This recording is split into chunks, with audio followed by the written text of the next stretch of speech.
എറണാകുളം അങ്കമാലിയിൽ ആനയിടഞ്ഞ് ഒരാൾ മരിക്കുകയും ഒരാൾക്ക് ഗുരുതരമായി പരിക്കേൽക്കുകയും ചെയ്ത സംഭവം ഏറെ ഞെട്ടലോടെയാണ് കേട്ടത്.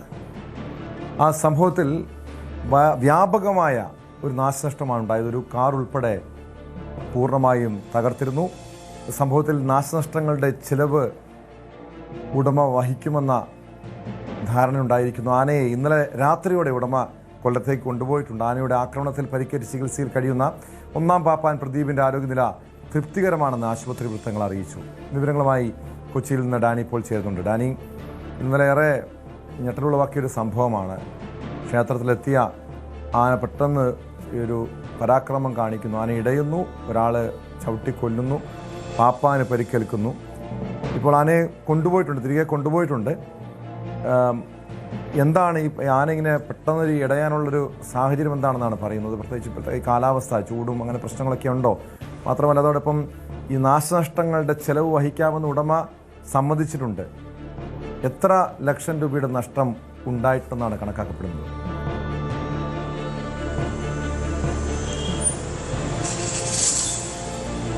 ടോം, ഇന്നലെ ഉണ്ടായ സംഭവം തീർത്തും ദൗർഭാഗ്യകരമാണ്. ഒരാളുടെ മരണത്തിന് ഇടയാക്കുകയും ചെയ്തു. ആന ആ ക്ഷേത്രത്തിൻ്റെ മുറ്റത്തുള്ള ആൽത്തറയിൽ വെച്ചാണ് ഈ ആനയെ കൊണ്ടുവന്ന ലോറിയുടെ ഡ്രൈവറായിരുന്ന വിഷ്ണുവിനെയാണ് ആന ചവിട്ടിയും കുത്തിയും കൊലപ്പെടുത്തുന്നത്. വലിയ നാശനഷ്ടങ്ങളും ചുറ്റുപാടുമെല്ലാം തന്നെ ഉണ്ടാകുകയും ചെയ്തിട്ടുണ്ട്. അതിലെ ഏറ്റവും പുതിയൊരു അപ്ഡേഷൻ എന്ന് പറയുന്നത്, ഇന്നലെ രാത്രിയോടുകൂടി തന്നെ ആനയെ ആ സ്ഥലത്തേക്ക് കൊല്ലത്തേക്ക് തന്നെ തിരിച്ചു കൊണ്ടുപോയി. പിന്നീടുള്ളത് അവിടെ ഉണ്ടായ നാശനഷ്ടങ്ങളാണ്. കാരണം അതിൽ ഒരു കാറ് പൂർണ്ണമായും തന്നെ ഇല്ലാതാക്കിയെന്ന് പറയാം. പലതവണ കുത്തിമറിച്ച് ഏതാണ്ട് അതിൻ്റെ ഒരു അരിശം മുഴുവനും തീർക്കുന്ന രീതിയിലായിരുന്നു ആ ഒരു പ്രകടനം. പൂർണ്ണമായും തന്നെ ആ കാറ് തകർത്തു. ഒപ്പം തന്നെ 2 പിക്കപ്പ് ലോറികൾ, അവിടെ ഉണ്ടായിരുന്ന 2 ക്ഷേത്രമുറ്റത്തുണ്ടായിരുന്ന ലോറികളാണ് ഇതുപോലെ കുത്തി മറിച്ചിടുകയെല്ലാം തന്നെ ചെയ്തത്. ഒന്നിൽ ഒരു ട്രാൻസ്ഫോമർ കൂടി അവിടേക്ക് കൊണ്ടുവന്നിരുന്നു. അത് ട്രാൻസ്ഫോമറല്ല, ജനറേറ്റർ കൂടി ഉണ്ടായിരുന്നു. ആ ജനറേറ്റർ അടക്കമാണ് മറിച്ചിട്ടത്. മറ്റൊന്ന്, ഒരു 4ഓളം ഇരുചക്ര വാഹനങ്ങൾ ആ ഭാഗത്തുണ്ടായിരുന്നതെല്ലാം, അത് നമ്മൾ പറയില്ലേ, ടോട്ടൽ ലോസ് എന്ന് പറയുന്ന രീതിയിലാണ് ഈ ഇരുചക്ര വാഹനങ്ങളുടെയും കാറിൻ്റെയും എല്ലാം തന്നെ അവസ്ഥ. ലോറിക്കും രണ്ടിനും സാരമായ കേടുപാടുകളുണ്ട്. ചുറ്റുപാടുമുള്ള വീടുകളുടെ ചുറ്റുമതിലുകൾ പലതിൻ്റെയും തകർത്തിട്ടുണ്ട്. അങ്ങനെ വലിയ നാശനഷ്ടങ്ങൾ ഉണ്ടായിട്ടുണ്ട്.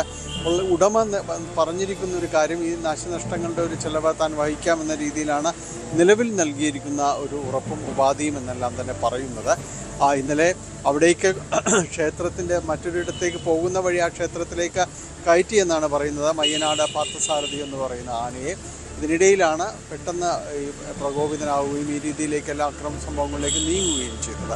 ഒന്നുകൂടി അതിൽ ഒന്നാം പാപ്പാൻ പ്രദീപ് ആശുപത്രിയിൽ കഴിയുകയാണ്. ഇപ്പോൾ അങ്കമാലി ലിറ്റിൽ ആശുപത്രിയിലാണ്. പ്രദീപിൻ്റെ വാരിയെല്ലുകൾക്ക് പരിക്കേറ്റിരുന്നു. ആന്തരിക രക്തസ്രാവം ഇന്നലെയെല്ലാം തന്നെ ഉണ്ടായിരുന്നു.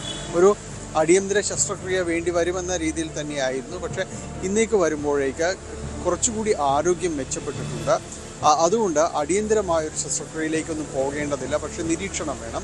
ഐസിയുവിൽ തന്നെ തുടരുകയാണ്. ആശങ്കപ്പെടേണ്ട ഒരു സ്ഥിതിയിൽ നിന്ന്, മോശമായൊരു ആരോഗ്യസ്ഥിതിയിൽ നിന്ന് മെച്ചപ്പെട്ടിട്ടുണ്ട് എന്നതാണ് ആശുപത്രി വൃത്തങ്ങൾ നൽകുന്ന അവരുടെ ഒരു കുറിപ്പായിട്ട് വന്നിട്ടുള്ളത്. അപ്പോൾ ആ രീതിയിൽ കാര്യങ്ങൾ കുറച്ച് മെച്ചപ്പെട്ടിട്ടുണ്ട്. പക്ഷേ ഈ ആനയ്ക്ക് എന്ത് സംഭവിച്ചത്? ഇതുവരെയും ഈ രീതിയിലുള്ള ഒരു പെരുമാറ്റമോ മതപ്പാടോ ഒന്നും പ്രകടിപ്പിക്കാത്തൊരു ആനയാണെന്നാണ് പറയുന്നത്. അപ്പോൾ എന്താണ് അതിൻ്റെ കാരണം എന്നതാണ് ഇനിയിപ്പോൾ വെറ്റിനറി ഡോക്ടർമാരടക്കമുള്ള കാര്യങ്ങൾ പരിശോധിച്ചിരുന്നു. അവർ കൂടി ഇന്നലെ ആരോഗ്യനില പഴയ രീതിയിലേക്ക് വന്നിരിക്കുന്നു എന്നൊരു ഉറപ്പ് നൽകിയതിനെ തുടർന്നാണ് ആന ലോറിയിൽ കയറ്റി കൊണ്ടുപോകുന്നത്. ചൂടും ഇതിൻ്റെ ഒരു കാരണമാകാം. ഇപ്പോഴുള്ള ഒരു അസഹ്യമായ ചൂട് അടക്കം ഇതിന് കാരണമായിട്ടുണ്ടാകാമെന്ന് തന്നെയാണ് പൊതുവിലുള്ള പ്രാഥമികമായ വിലയിരുത്തൽ. മറ്റെന്തെങ്കിലും രോഗലക്ഷണങ്ങളുണ്ടോ എന്നതടക്കമുള്ള കാര്യങ്ങൾ പരിശോധിച്ച ശേഷമായിരിക്കും ഡോക്ടർമാർ അറിയിക്കുക. ഏതായാലും വളരെ ഞെട്ടലുണ്ടാക്കുന്ന ഒരു സംഭവം തന്നെയായിരുന്നു ഇത്. ആളുകളുടെ എല്ലാം തന്നെ കൺമുന്നിൽ വെച്ചാണ് ഒരാളെ ചവിട്ടിയും കുത്തിയും എല്ലാം തന്നെ കൊലപ്പെടുത്തുന്നത്. അവിടെ നിന്ന് മൃതദേഹം മാറ്റാൻ പോലും കഴിഞ്ഞില്ല. പത്തനംതിട്ട സ്വദേശിയായ വിഷ്ണു എന്ന 32 വയസ്സുകാരനാണ് ഇങ്ങനെ മരണപ്പെട്ടത്. അതിദാരുണമായ ഒരു സംഭവം. അതോടൊപ്പം തന്നെ കൂടുതൽ അപകടങ്ങളും മരണങ്ങളും ഒരുപക്ഷെ ഭാഗ്യം കൊണ്ടാണ് അത് ഒഴിവായത്. കാരണം ചുറ്റുപാടുമുള്ള വീടുകളിലേക്കെല്ലാം തന്നെ ഈ മതിൽക്കെട്ടുകൾ തകർക്കുക, ആ രീതിയിലേക്കെല്ലാം തന്നെ പോയിരുന്നെങ്കിൽ വലിയ രീതിയിലേക്ക് അപകടങ്ങളിലേക്ക് പോകും. ആളുകൾക്ക് എന്ത് ചെയ്യണമെന്ന് അറിയാതെ നിൽക്കുകയായിരുന്നു. ഒടുവിലാണ് മയക്കുവെടി വെക്കാനുള്ളൊരു തീരുമാനത്തിലേക്ക് വരുന്നതും മയക്കുവെടി വെച്ച് ഏറെ പണിപ്പെട്ടതിന് ശേഷമാണ് അതിനെ തളയ്ക്കാൻ പോലും കഴിഞ്ഞത്. ആ രീതിയിലായിരുന്നു കാര്യങ്ങൾ. എന്തായാലും ഇപ്പോൾ അതിനൊരു സംഭവങ്ങൾക്ക് നാശനഷ്ടങ്ങളുടെ കാര്യത്തിൽ ഉടമ ഒരു ഡാനി പോളാണ് കൊച്ചിയിൽ നിന്ന് വിവരങ്ങൾ നൽകിയത്.